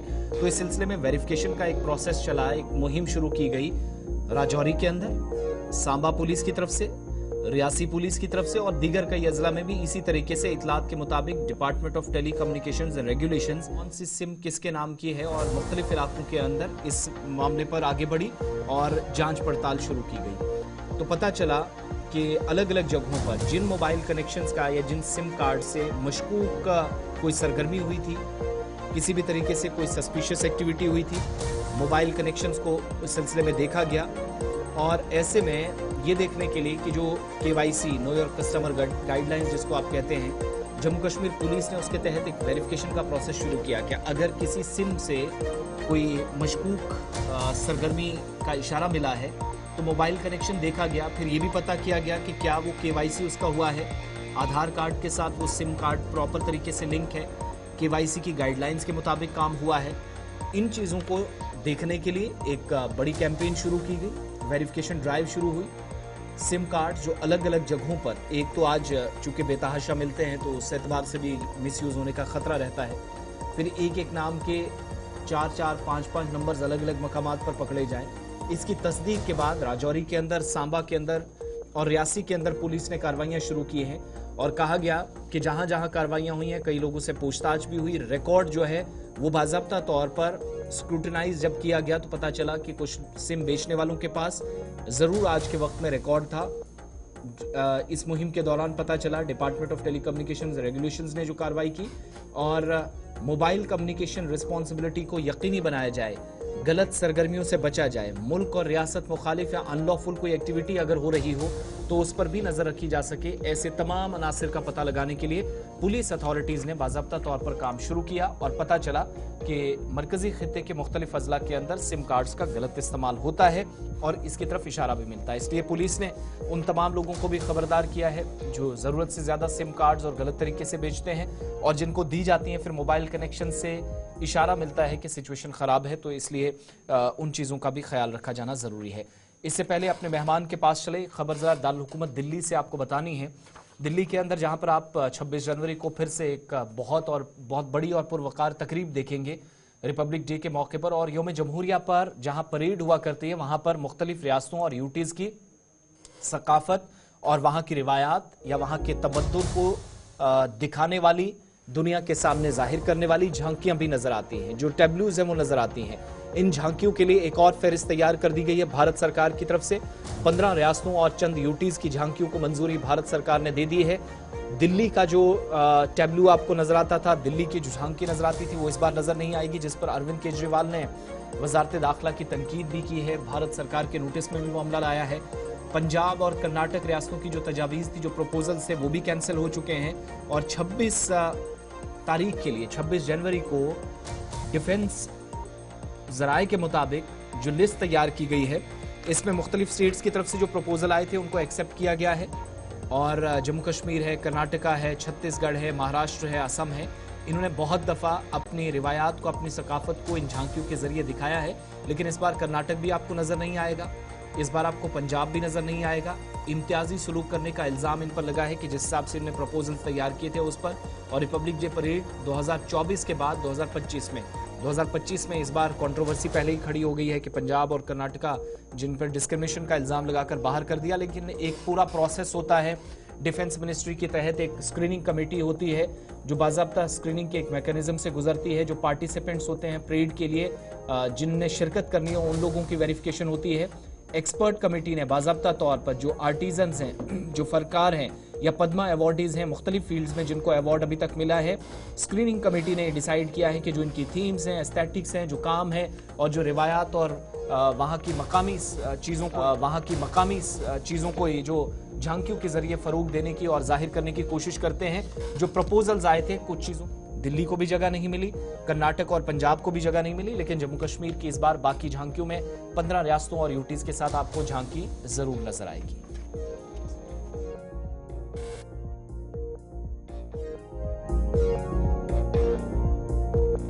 थी तकरीब के हवाले से खबर और इस पर सियासत मुख्तलिफ रियासतों के अंदर है। बहरहाल जरा बात हम अपनी रियासत की करते हैं और रियासत के मुस्तकबिल की करते हैं, नौजवानों की करते हैं, बुजुर्गों की करते हैं, माओं की करते हैं, उन बहनों की करते हैं जो मुसलसल मोबाइल का इस्तेमाल करते हैं, ऑनलाइन रहते हैं और ऑनलाइन होते होते अब वो उस दलदल तक आ चुके हैं जहां से उनके पैर पीछे आने में कतरा रहे हैं। ऑनलाइन गैम्बलिंग, ऑनलाइन गेम्स, ये दो ऐसी चीज़ें हमारे सामने हैं जिसने हमारी माइशत को तबाही के दहाने पर आहिस्ता आहिस्ता करके खड़ा कर दिया है। न सिर्फ माइशत हमारी ख़राब हो रही है बल्कि हमारी जो सोसाइटी है इसमें भी अब बेचैनी फैल रही है, घर टूट रहे हैं, घर बिक रहे हैं। इतना ही नहीं, एदाद-ओ-शुमार ये भी बता रहे हैं कि नौजवान अब अपनी किडनियाँ बेच रहे हैं, खून को बेचने का धंधा शुरू हो गया है, सिर्फ इसलिए कि कर्जा इतना चढ़ा शॉर्टकट में पैसा कमाने के लिए। ये जायज़ है नहीं है, ये सब के सामने आया और बयां है। किसी भी मजहबी किताब में जुए को जायज़ नहीं कहा गया और ना ही किसी मजहबी किताब में इसको तरतीब दी गई कि आप खेलें और इसको खिलाएं। लेकिन रियासती कानून में कुछ एरियाज ग्रे कर दिए गए, कुछ एरियाज वेट कर दिए गए और ये कह दिया गया कि गेम और चांस होता है और इसलिए दो हिस्सों में इसको बांट दिया और इसी गेम और चांस के अंदर कुछ लोग इसका फायदा उठा रहे हैं, जिसकी वजह से आज हम ये प्रोग्राम करने पर मजबूर है कि जम्मू कश्मीर इंतजामिया भी इस चांस और गेम वाले सिस्टम को देखे और ये देखे कि क्या हमारा नौजवान गेम और चांस के सिस्टम में कहीं और की ओर बह तो नहीं रहा है। आज इस पर बात करेंगे। हमारे साथ जनाब मोहम्मद अमीन खान साहब है, chairman Jammu Kashmir teachers forum Jammu Kashmir है, नेशनल वाइस प्रेसिडेंट भी है ऑल इंडिया टीचर्स फेडरेशन के। बहुत बहुत शुक्रिया खान साहब ज्वाइन करने के लिए, चूंकि आप उस्ताद हैं और उस्ताद के सामने लब कुशाई करना बड़ा मुश्किल होता है, अल्फाजों को बयान करना काफ़ी ज़्यादा मुश्किल होता है। लेकिन जिन हालात वाक़ात से हम गुज़र रहे हैं, जिन हालात से हमारे नौजवान इस वक्त गुज़र रहे हैं और ख़ामोशी के साथ हम सब तमाशा देख रहे हैं। मैं मुसलसल इस बात को दोहराऊँ कि 90 की दहाई में बम, गोली, दीगर मामलात में नौजवान ख़त्म हुए, उससे हम बाहर आए तो मनशियात ने आहिस्ता आहिस्ता आहिस्ता आहिस्ता करके इतनी ज़्यादा गिरफ्त हमारे ऊपर की कि हमारी माएँ, बहनें, बुजुर्ग, भाई, बेटे सब इस दलदल में हैं और उड़ता जम्मू कश्मीर आज के दिन में हमें नो डाउट कि इन्फोर्समेंट एजेंसियां देर से ही सही लेकिन उनकी नींद टूटी। अब प्रॉपर्टियां सीज हो रही हैं, तलाश किया जा रहा है, लेकिन अभी भी धंधा चल रहा है। और तीसरा बड़ा सवाल ये है, ये ऑनलाइन परेशानी हमारी, चाहे आप इसे गैम्बलिंग कहे, चाहे आप इसे जुआ कहे, ऑनलाइन गेमिंग कहे, चांस कहे या गेम कहे, लेकिन सूरत हाल ये है कि मेरा नौजवान इस दलदल में फंस रहा है। बहस्ती मौलिम, बहस्ती उस्ताद, आप किस तरीके से इस पूरे मामले को देख रहे हैं, कितना हसास ये मामला है और हम सब की मिली जिम्मेदारियों के बीच रियासत की क्या जिम्मेदारी है? गवर्नर साहब, आसिफ साहब, आपका बहुत बहुत शुक्रिया और हमारे सामीन का भी शुक्रिया जो इस प्रोग्राम को देख रहे हैं। मेरा प्यार भरा सलाम आप कबूल कर लीजिए। जो मुद्दा आपने इस वक्त उठाया, ये आपने 90 का जिक्र किया, एक जनरेशन गैप हुई, उसके बाद आपने देख लिया कि मनाशात के जरिए हमारे बेतहाशा नौजवान जो जिंदगियों से भी हाथ धो बैठे और अपने मुस्तकबल से। और अजीब सी बात है कि जो गैम्बलिंग ऑनलाइन इस वक्त हो रही है उसने लोगों का बेड़ा गर्क किया। रातों रात एक अमीरजादा अपनी तमाम जायदाद को लुटा रहा है। मसला यह है कि इन चीजों का हल न तो तहरीरों से है न तकरीरों से है, बल्कि इन चीजों का हल अमली तौर पर मैदान में आकर इसका हल ढूंढना है। मैं गवर्नर साहब आपको बताऊं कि मनशियात की जब बात आती है, एक नौजवान अपनी बहन का मुहाफिज, अपने वालिदैन का सहारा, और जब यही बच्चा मनशियात में मुब्तला होता है और ये अपनी बहन का मुहाफिज नहीं बल्कि बहन इसके सामने खौफजदा होती है, वालिदैन इसके सामने खौफजदा होते हैं। आपको मैं कहूं, जहां ऑनलाइन गैम्बलिंग की बात करें या इंटरनेट की बात करें, मोबाइल की बात करें, मेरे सामने ऐसे बहुत से नौजवान हैं, तलबा और तालिबात हैं जिन्होंने इस मोबाइल के जरिए बड़ी बड़ी सीटें निकाली, केएएस का इम्तिहान क्वालिफाई किया, नीट का इम्तिहान क्वालिफाई किया बगैर किसी कोचिंग के, सिर्फ इस मोबाइल के जरिए। लेकिन ऐसे भी बहुत सी मिसालें हैं जिन्होंने रातों रात अपनी तमाम जायदाद लुटाकर अपने आप को और अपने वालिदैन को कंगाल बनाकर रखा। अब मैं पुलिस इंतजामिया का काफी मशकूर हूँ, मैं गुलिस्तान न्यूज का मशकूर हूँ। आपने बहुत बड़ा प्रोग्राम चलाया ड्रग्स के खिलाफ। आज जो ये प्रोग्राम है, जो चैलेंज है हमारे सामने, इस चैलेंज को देखने की जरूरत है। गवर्नर साहब, मैं आपको बताऊं कि हमारे स्कूलों के अंदर इस वक्त हमने मोबाइल को बैन किया है, हायर सेकेंडरी में, कॉलेजों में, मिडिल स्कूलों में। लेकिन वालिदैन का असरार है कि बच्चे के साथ बात करनी है। अगर इस वक्त बहुत बड़ा रोल है इस चीज को देखने का, वो वालिदैन का है। गवर्नर साहब, बदकिस्मती ये है कि ये बच्चा घर में खो जाता है। मैं अपना मोबाइल लेकर, मेरी बीवी अपना मोबाइल लेकर, मेरे बड़े भाई अपना मोबाइल लेकर, ये बच्चा खुद अपने अलग कमरे में रात के 11 बजे, 12 बजे, 3 बजे तक क्या कर रहा है किसी को मालूम नहीं।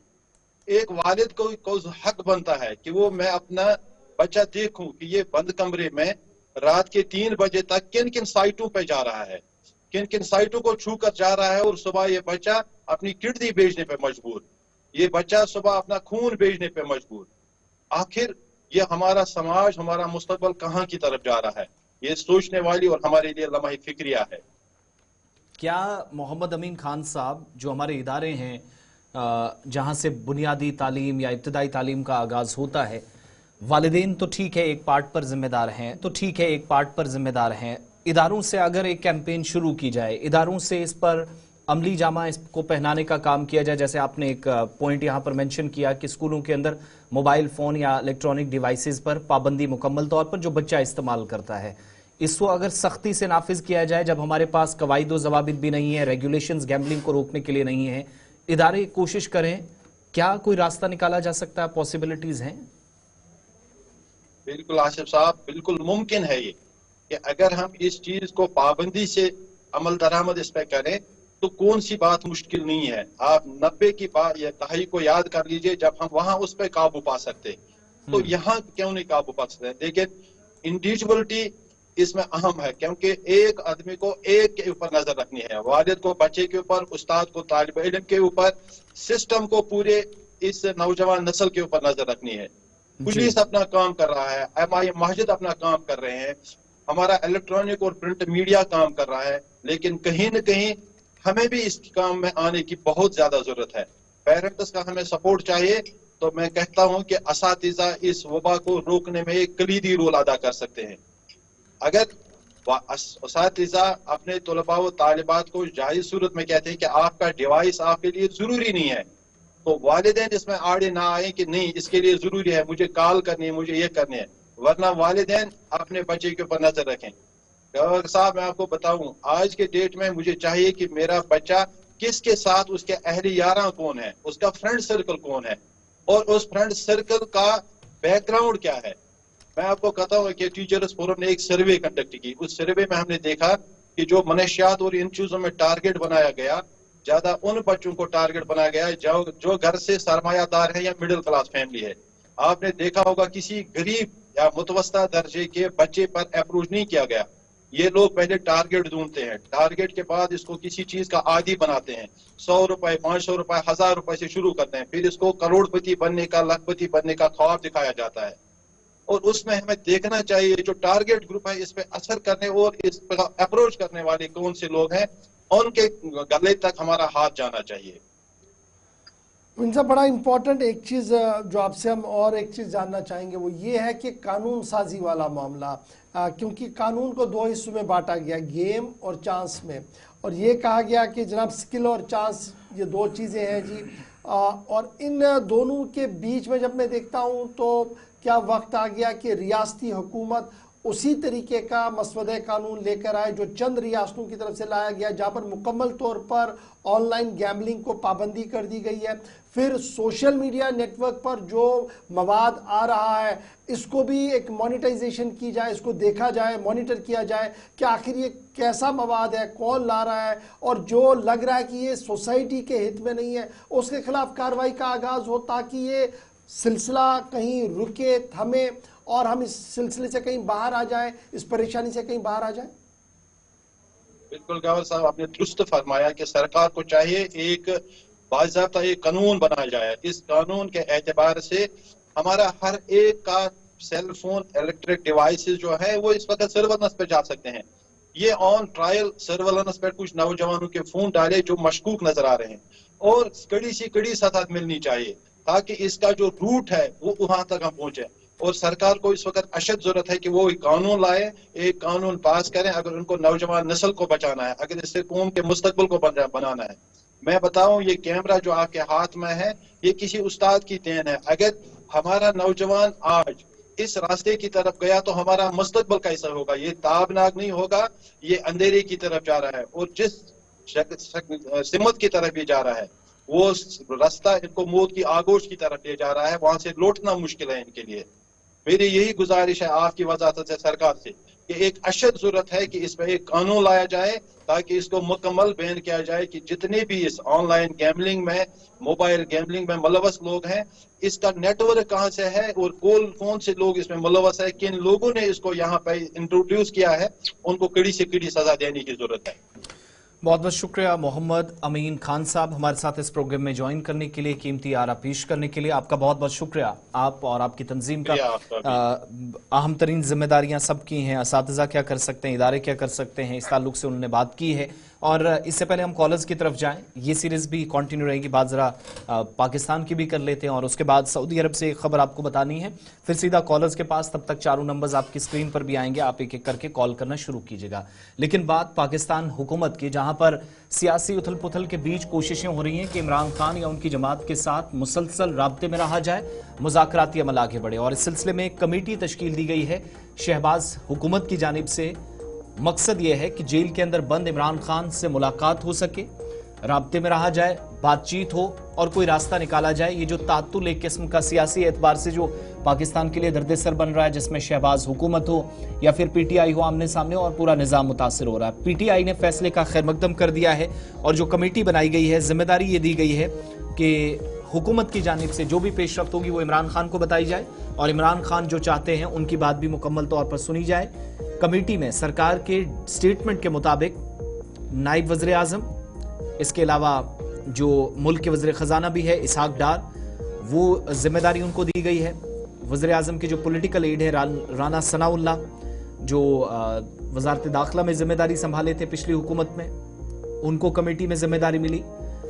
वज़ारत तालीम ने भी जिम्मेदारी इसमें लेनी है। मकबूल सिद्दीकी जो वज़ीर तालीम है, खालिद मकबूल सिद्दीकी, वो पाकिस्तान में हुकूमत की तरफ से बात करेंगे। Minister for privatisation Aleem Khan रहेंगे और मजहबी उमूर के मामलात को देखने वाली वजारत में जिम्मेदारी संभाले चौधरी सालिक हुसैन और सेनेटर इरफान सिद्दीकी भी कमेटी में इसमें शामिल हैं, जिनको ये जिम्मेदारियां तफवीज़ की गई हैं। वो इमरान खान के साथ बात करें और कोई रास्ता निकालें, क्योंकि आप देख रहे हैं समात पे समात हो रही है, नए मुकदमे दर्ज होते हैं, एक में जमानत मिलती है तो दूसरे में वापस जेल डाल दिया जाता है। ये सिलसिला मुसलसल चल रहा है और इसने एक तरह से सियासी एतबार से तातुल हुकूमत और हिज़्ब इख्तिलाफ के सामने खड़ा कर दिया है।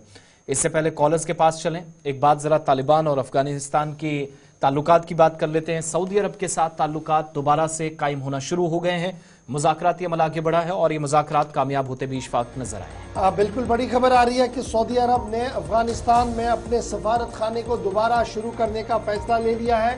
सऊदी अरब ने काबुल में दोबारा अपने सफारती मिशन का आगाज कर दिया है। सऊदी सफारत खाने का कहना है कि मिशन का दोबारा आगाज का मकसद अफगानिस्तान की खिदमत, अफगानिस्तान के लोगों की खिदमत करना है।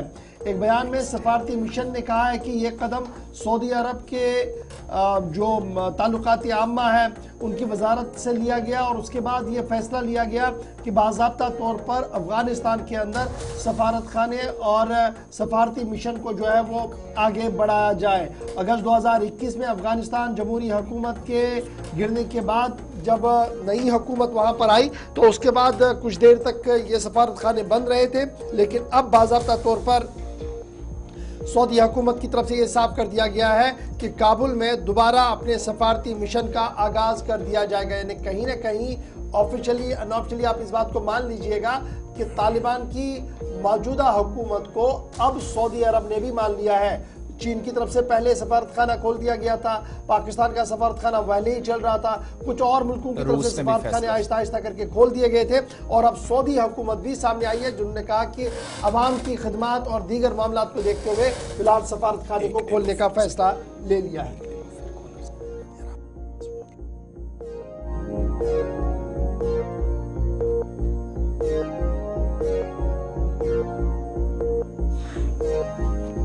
चलिए कॉलर्स का रुख करते हैं। खबरों पर यहाँ हम ब्रेक थोड़ी देर के लिए लगाएंगे और उसके बाद दोबारा से वेदर अपडेट भी आपको बताना है। मुख्तलिफ इलाकों के अंदर दर्जा हरारत क्या रहा, रात का, मिडनाइट का या फिर सुबह, इस वक्त सूरत हाल क्या है, एक एक करके। उससे पहले कॉलर्स की तरफ चारों नंबर्स आपकी स्क्रीन पर आ रहे हैं और आपकी बात सुननी है। फर्स्ट कॉलर हमें ज्वाइन करेंगे, टीवी की आवाज बंद रखें, डायरेक्ट यहां से फोन पे हमारे साथ राब्ता हो और जल्दी से अपनी बात रखिएगा। हेलो, अस्सलाम वालेकुम। वालेकुम अस्सलाम। वालेकुम अस्सलाम। हाँ, मैं महफूजा बोल रही हूँ हैदरपुरा से सर जी। हाँ, मुझे बताइए, आप लोगों ने बहुत अच्छा ये मिशन उठाया, हर एक चीज में आप उठाते हो, लेकिन ये दूध और मेडिसिन में आप देखिए ये है क्या। अगर गांव से आते हैं तो इसमें क्या होता है ये समझ नहीं आता है हमें। यही दो चीजें हमें मतलब शिद्दत से जरूरत होती है, बच्चों को भी, बूढ़ों को भी, जवानों को भी, हर एक को इसकी जरूरत होती है। मेडिसिन भी पता नहीं उसमें क्या होता है और दूध में क्या होता है वो हमें पता नहीं। प्लीज प्लीज आप इस पे जान दीजिए। बहुत शुक्रिया कॉल करने के लिए। बिल्कुल कुछ शिकायतें आ रही हैं, इसमें हम एक प्रोग्राम को भी तरतीब देंगे 2-3 दिन के अंदर अंदर, देखते हैं कि किस तरीके से इस पूरे मामले पर गिरफ्तार किया जा सकता है। Next caller. हेलो हेलो, अस्सलाम वालेकुम गवर्नर साहब, जावेद बोल रहा हूँ सोपोर से। जी जावेद साहब, मुझे ये यकीन है कि ये बात आप कंसर्न जो हमारे डिप्टी सीएम साहब है और हमारे इंडस्ट्री मिनिस्टर भी लकीली है, आप मेहरबानी करते ये दो बातें उस तक पहुंचाइए। एक, आपने कल अच्छी बात की, फिर कॉल का सिस्टम टूट गया था कि जो हमारे रिंग रोड बन गए, ठीक है, रिंग रोड बन गए अच्छी बात है, नेशनल हाईवे बन गया अच्छी बात है, लेकिन वो हमारे R&B मिनिस्टर भी है। उससे मैं पूछना चाहता हूं कि जो लोकल जो हमारे ब्रिज बन रहे हैं वो क्यों नहीं बन रहे हैं? ये क्या ये गवर्नमेंट इंतजार कर रही, जो श्रीनगर में एक हादसा हुआ वही हादसा हर जगह हो जाए तो फिर ये इंटरनल ब्रिज बनाए? नंबर एक। नंबर दो, जो हमारे ऑनरेबल डिप्टी सीएम हर हमेशा बोलते हैं कि हमारे पास पावर है, बड़े शौक से वो बोलते हैं पावर, हम देखना चाहते हैं, वो इंडस्ट्रीज का मिनिस्टर है, हमने कोई पावर उसका नहीं देखा। जरा आप उससे पूछिए कि आपने क्या इंडस्ट्री के साथ कोई मीटिंग की? आपने देखा कि इंडस्ट्री आपको मार्च में 70% इंडस्ट्री गवर्नर साहब बंद पड़ेगी। ये गवर्नमेंट टस से मस नहीं हो रही है, हमारे उमर साहब टस से मस नहीं हो रहे इंडस्ट्री के हवाले। मेहरबानी करके बात कीजिए, वरना जम्मू कश्मीर की इंडस्ट्री बंद पड़ेगी आपको मार्च में। बहुत शुक्रिया आपकी कॉल का। जरूर हुकूमती इदारों तक आपकी बात बराह रास्त पहुंचती है। Next caller. Hello hello, Suhail अर्ज कर रहा हूँ आसिफ साहब। जी बताएं। सुहेल साहब, मेरी आपको जुद्दोजहद का पता है, नेशनल चाइल्ड राइट्स कमीशन ने डायरेक्शन दी है जुलाई में कमिश्नर सेक्रेटरी एजुकेशन को, और उनसे कहा गया था कि 2 स्कूल, में नाम नहीं लूंगा स्कूल्स का, तकलीफ होती है स्कूल वालों को मेरा नाम लेने से, मैं उनका नाम नहीं लूंगा, उनके खिलाफ कार्रवाई की जाए। उनको क्रिमिनल डिक्लेयर करार दिया था चाइल्ड वेलफेयर कमेटी ने। बीच में उन्होंने कुछ अपना इन्फ्लुएंस चलाया है, कुछ किया है। क्या यहाँ सिस्टम इन्फ्लुएंस पे चलेगा? क्या हमारे जो ये ऑफिसर्स हैं, केएस ऑफिसर्स हैं, वो उनसे डर के रहेंगे, उन पर कोई कार्रवाई नहीं करेंगे? मेरी इत्तू साहब से ये गुजारिश है, इस केस को देखें, इसको फाइनलाइज करें। क्या फायदा बार बार मैं भी आपको कॉल करूं, किसी ऑफिसर का नाम लूं, किसी इसका नाम लूं? या आप मेरे खिलाफ कार्रवाई कर दीजिए, बदनामी का केस मेरे पे डाल दीजिए, मुझे बंद कर दीजिए, या इंसाफ दे दीजिए। बहुत शुक्रिया जी सुहेल साहब कॉल करने के लिए। एक और कॉलर हमारे साथ है जी। हेलो हेलो हेलो, हाँ हेलो जी सर, मैं जॉन मोहम्मद बोल रहा हूँ सोपोर से। जी बताएं। ये जो लोकल ये लड़के हैं जो सिक्योरिटी चलाते हैं, बाइक चलाते हैं, जिगजैग करते हैं, उनको डायरेक्ट अंदर ही करो, बंद करो उनको। बहुत शुक्रिया। ये कैंपेन ये बड़ा चली है। इम्पोर्टेंट मामला है कि ये जो नौजवान बच्चे हमारे हैं, तालिब इल्म है सारे ऑलमोस्ट, जब ये बाइक चलाते हैं या स्कूटियां चलाते हैं, अल्लाह ही हाफिज है। कुछ दिन पहले हमने देखा था कि शहर और गांव देहात के अंदर थोड़ी बहुत सख्ती की गई थी, लेकिन शायद वो मामला फिर ठंडा पड़ा है, फिर से वो चलन जो है वो चल रहा है। हाथ जोड़कर दरख्वास्त तो माँ बाप से भी है कि जनाब कोहरा लगाए सड़कों पर, ऐसा ना करें, परसों ही हमने एक देखा हादसा श्रीनगर जम्मू कौमी शहरा पर किस तरीके से हुआ है। तो बराए करम इसका ना करें, और मुझे उम्मीद है कि ट्रैफिक अमला भी मुख्तलिफ डिस्ट्रिक्ट हेडक्वार्टर शहरी श्रीनगर तक ही महदूद रहे। और कार्रवाइयां हुई भी हैं। कल आरटीओ कश्मीर का एक ताज़ा स्टेटमेंट भी आया कि टेंगपुरा हादसे के बाद डिमांड बढ़ी है आपके पास दफ्तर के अंदर जो एप्लीकेंट्स आ रहे हैं आपका लाइसेंस बनाने के लिए। दैट मींस इतने लोग थे जो इसके बिना चल रहे थे, फिर अभी भी है बहुत सारे 20 लाख प्लस जुर्माना भी किया गया बिना लाइसेंस के चल रहे हैं। Next call. Hello hello, TV की आवाज बंद कर लें, हमारे साथ डायरेक्ट बात करिए। हेलो जी, नाम बताएं, कहां से? हेलो, अस्सलाम वालेकुम। वालेकुम अस्सलाम। बाजर पे जी बचन core admission green valley school पे, मगर यमन कोरुक मंजे स्टार्ट CBSE। अच्छा, हेलो, अहनस यमन कोर मंजे CBSE स्कूल गवर्नमेंटन आर्डर कोर्मुत यमन करिव सा बोर्ड बुक्स दिन यमन बोर्ड च, मगर ओत्र पे वोत सिर्फ इन्फॉर्मेशन वाता ना यमन कोर CBSE। अगर 7th बच्चे खोत 8th अमिस NCERT पर 10th मज अमिस गना प्रॉब्लम, यह स्कूल वाल समझानी। मेहरबानी तो मेहरबानी कर वातन हुकामस ताम। बहुत शुक्रिया कॉल करने में। लेकिन जहाँ तक मेरा मानना है ज्यादा कोई फर्क नहीं है CBSE और NCERT की किताबों में, लेकिन फिर भी आपने आवाज उठाई है लेटेस्ट होप्स के स्कूल की तरफ से भी एक वजाहत। अचानक से तब्दीली हो, थोड़ा परेशानी होती है बीच में। Next call. हेलो जी, हेलो सर, नमस्कार। जी नमस्कार सर, मैं डिस्ट्रिक्ट पुंछ से नीतू शर्मा बात कर रही हूँ। जी मैम। हाँ जी सर, मैं डिस्ट्रिक्ट पुंछ से एक सोशल एक्टिविस्ट हूँ, मैं नीतू शर्मा बात कर रही हूँ। जी जी बताएं। बताएं सर, बात ये है कि जब से हमारी MC गवर्नमेंट बनी है, जी जी जी, जब से हमारी ये गवर्नमेंट बनी है, यहाँ पे हमारे अब्दुल्ला साहब जब आए हैं यहाँ पे हमारे चीफ मिनिस्टर, तब से हम लोग तरस चुके हैं लाइट का मुंह देखने के लिए। जी, बिल्कुल 1 मिनट भी लाइट नहीं आती है। 1 मिनट के लिए लाइट आती है तो जैसे हम कोई मशीन में कपड़े धो रहे होते हैं, जैसे लाइट आती है और लाइट चली जाती है।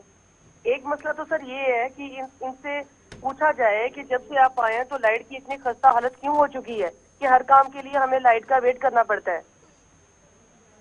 ठीक है मैडम, बहुत शुक्रिया कॉल करने के लिए। बिजली का बहरान है, ये दोनों प्रोविंसेस में मुसीबत है और कुछ लोग नाराज थे शायद श्रीनगर के अंदर है। तो आज आपने देख लिया, हम बता रहे थे जनाब ये एंटायर जम्मू कश्मीर की प्रॉब्लम है, तो आज मैडम ने कॉल करके कहा कि अच्छा, ये बॉर्डर डिस्ट्रिक्ट है और इम्पोर्टेंट चीज के बफलियाज के अंदर भी एक प्रोजेक्ट है, वहां से भी कुछ एरियाज में बिजली जाती है, फिर भी शिकायत। चले जी, एक और कॉलर दीजिएगा जी। हेलो हेलो जी, जल्दी से बात रखिएगा अपनी। जी वालेकुम सलाम जी। तब एक रिक्वेस्ट है, मैं कॉन्ट्रैक्टर हूँ, अनंतनाग से में कॉन्ट्रैक्टर हूँ, इलेक्ट्रिक में काम करता हूँ मैं जी। हमारी जो भी पेंडिंग पेमेंट्स होती है ना, या तो हमें चीफ ऑफिस में ना चाहते हैं, और ग्राउंड लेवल पे जो एग्जीक्यूटिव इंजीनियर के इश्यूज होते हैं वो तो हम सॉल्व कर ही देते हैं।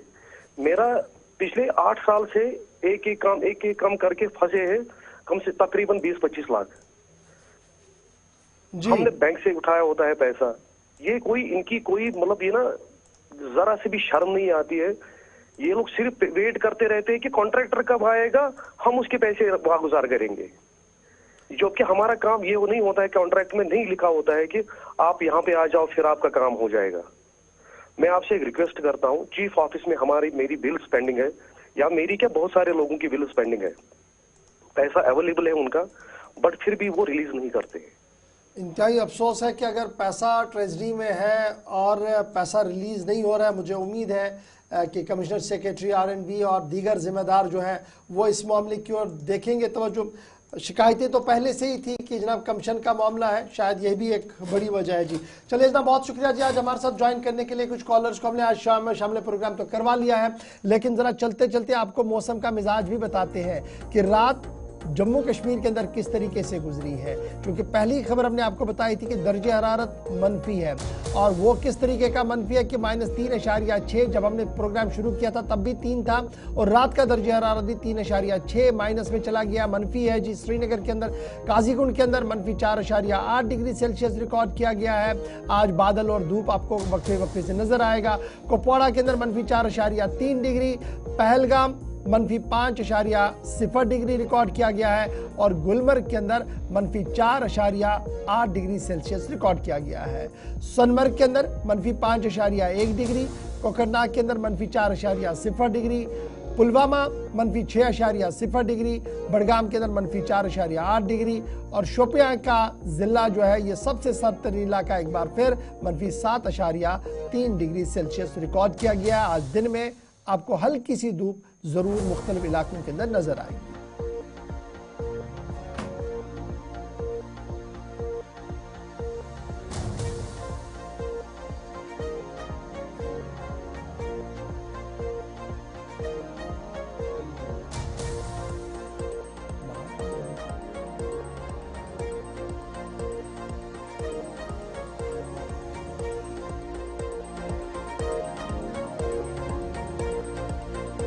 क्या कुछ है वो भी आपको बताते हैं, क्योंकि सोनमर्ग, कोकरनाग, पुलवामा, शोपियान और बडगाम में सबसे सर्द तरीन इलाका अभी तक -7.3 डिग्री के साथ शोपियान ही है। जम्मू सूबे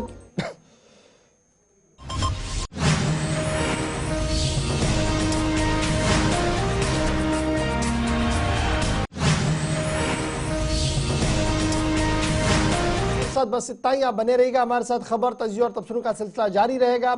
मुझे दे इजाजत, अपनी नेक दुआ में हम सबको याद रखें। अल्लाह हाफ़िज़।